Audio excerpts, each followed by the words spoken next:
অন্যান্য দেশবোৰতো আজিৰ দিনটো বিশ্ব সাক্ষৰতা দিৱস হিচাপে উদযাপন কৰিছে। এই বিশ্ব সাক্ষৰতা দিৱস উদযাপন কৰাৰ প্ৰধান উদ্দেশ্য হৈছে মানুহৰ জীৱনত আগুৱাই যাবলৈ, দেশখন আগুৱাই যাবলৈ শিক্ষাৰ নিতান্ত প্ৰয়োজন। আৰু এই শিক্ষা আমি প্ৰাথমিক পৰ্যায়ৰ পৰা ল'ব লাগিব। প্ৰাথমিক বিদ্যালয়, উচ্চ মাধ্যমিক বিদ্যালয়, মাধ্যমিক বিদ্যালয়, মহাবিদ্যালয়, বিশ্ববিদ্যালয় সকলো শিক্ষা আৰম্ভণি হয় প্ৰাথমিক বিদ্যালয়। গতিকেলৈ বিশ্ব সাক্ষৰতা দিৱসটো আমাৰ প্ৰাথমিক বিদ্যালয়ৰ প্ৰাথমিক পৰ্যায়ত বেছি প্ৰয়োজনীয়। কোন ছাত্ৰ ছাত্ৰীসকল তোমালোকে বিদ্যালয়ত শিক্ষা গ্ৰহণ কৰিব আহিছা, তোমালোকে সাক্ষৰতা হবা। লগতে তোমালোকৰ পিতৃ মাতৃ অভিভাৱকসকল যিসকলে এতিয়াও নিৰক্ষৰ হৈ আছে, যিসকলে বৰ্তমান কেঁচুৰি মাৰি আছে, যিসকলে পঢ়া শুনা কৰা নাই বা শিকা নাই, তেওঁলোকৰ কাৰণে এতিয়াও সময় আছে। অসম চৰকাৰৰ লগতে ভাৰত চৰকাৰৰ বিভিন্ন চৰকাৰে শিক্ষা উন্নতিৰ কাৰণে, শিক্ষাৰ মানদণ্ড উন্নত কৰিবৰ কাৰণে বিভিন্ন পদক্ষেপ লৈ আহিছে। আৰু ইয়াৰে এটা পদক্ষেপ হৈছে বিশ্ব সাক্ষৰতা দিৱস উদযাপন। এই বিশ্ব সাক্ষৰতা দিৱস উদযাপন কৰি মানুহৰ মনত সকীয়াই দিছে যে মানুহৰ শিক্ষা খুবেই প্ৰয়োজন। আৰু এই বিশ্ব সাক্ষৰতা দিৱস 1966 পৰা বিশ্বৰ সকলো দেশে বিশ্ব সাক্ষৰতা দিৱস উদযাপন কৰি আহিছে। এই বিশ্ব সাক্ষৰতা দিৱস অকল ভাৰততে নহয়, আন্তঃৰাষ্ট্ৰীয় পৰ্যায়ত ৰাষ্ট্ৰসংঘ নামৰ এটা সংস্থাই ঘোষণা কৰিছিল।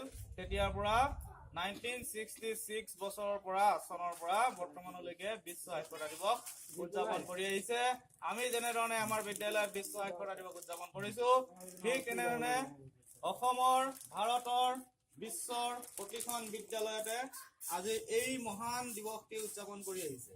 তোমালোকে আজি এই দিৱসৰ লগত সংগতি ৰাখি যি প্ৰচেচন কৰিলা, এই প্ৰচেচনত যি শ্লোগান তোমালোকে দাঙি ধৰিলা, নিৰক্ষৰতা দূৰ কৰক, সকলোৱে সাক্ষৰ হওক, টিপ চহী বন্ধ কৰক, শিক্ষাই জ্ঞান, জ্ঞানে পোহৰ বিলাই, লিখা পঢ়া কৰক, শিশু শ্ৰমিক বন্ধ কৰক, এইবিলাক মহান মহান কথা।